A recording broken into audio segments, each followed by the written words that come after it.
Hello everyone, Genekeeper here, and welcome to another update to Seed of Andromeda. Now, there have been a few very awesome looking things been added to this update, and the first one I want to show you is, BAM! New terrain generator. Yes, the terrain generator has had a complete overhaul. As you can see, we now have cliffs and really awesome looking stuff off in the distance there, and just generally here we've got much more hilly, much more interesting terrain. Plus, if you look over there, the voxels haven't actually generated over there. But yet you can see the trees, and in fact closer still.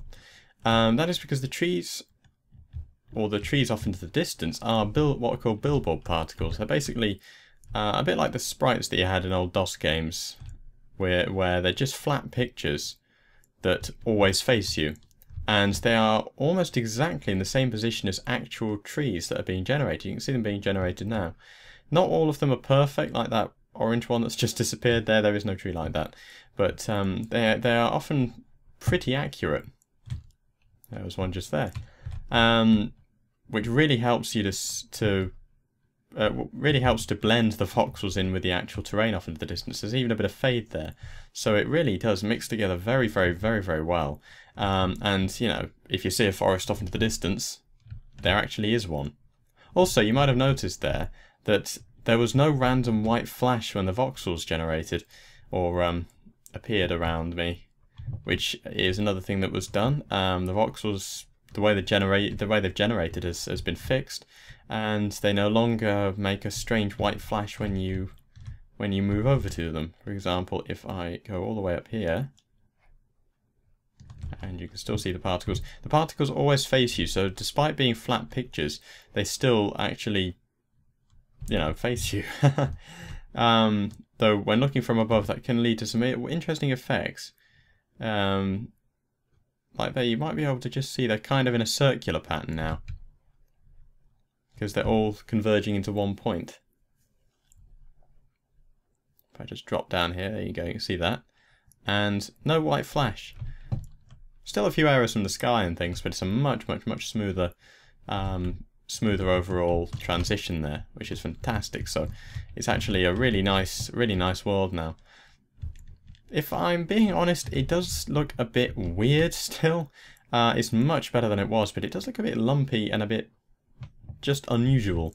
A bit strange, but it's certainly a massive leap, and it does look quite nice. So I'm sure there's still more improvements to do. Another slightly more minor thing in the same sort of subject, if I go over to a flat fieldy bit here, like the voxels generating. Oh, I love that transition. Ooh. Sometimes you can go in so fast that the actual terrain itself doesn't load properly. But if I just show you all these flowers, you might be able to see that they actually clump together rather than just being all scattered evenly. There's like a patch of red flowers there, there's some purple flowers here that kind of mingle in with another large patch of red flowers here. So they're actually proper patches of plants.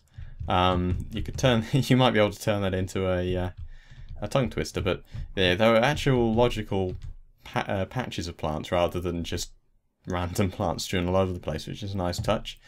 Also, caves have been slightly modified. You might also notice that some textures have changed as well.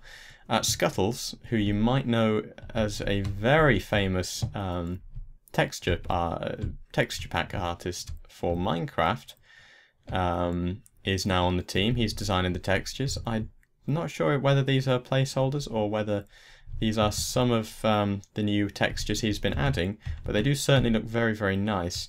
Also on the trunks of trees, I'm still trying to master this ultra sprint button, but yeah, you can see that's a really nice wood texture. Also, when you break blocks, it only drops 4 particles instead of 10 as well. Hey.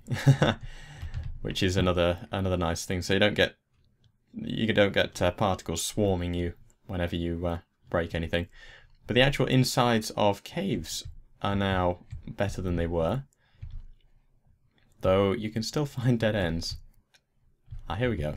Here's a good place to demonstrate the next thing that I found that has been added. I kind of found it by accident, but it is in the changelog and the readme and stuff. If I press L, we have a flashlight. Or a torch, as British people call them.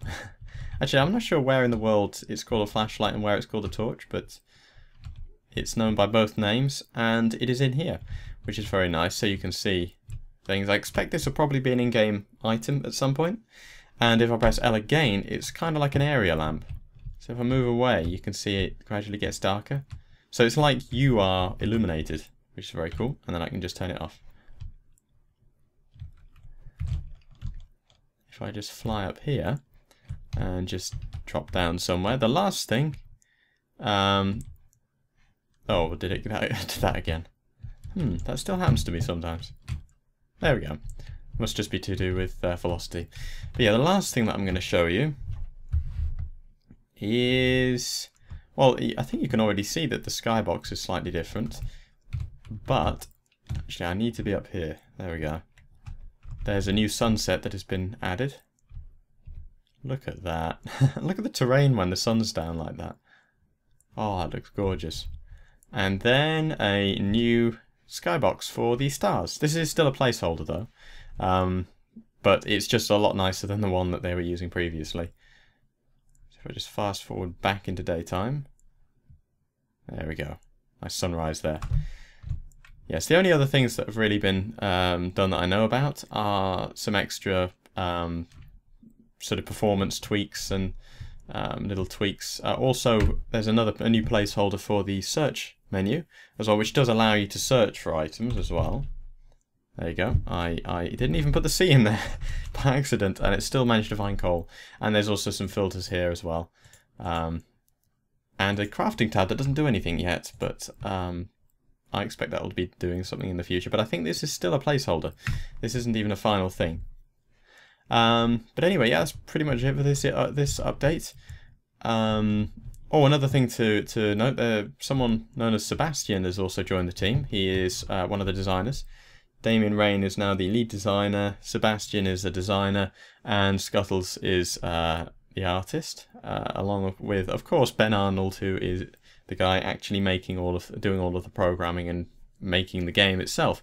All the relevant links will be in the description. Ben Arnold's YouTube, Damien Rain's YouTube, and also Ryan the Solar Gamer's YouTube channel, and the Goldfish's YouTube channel. They are also doing update videos and things.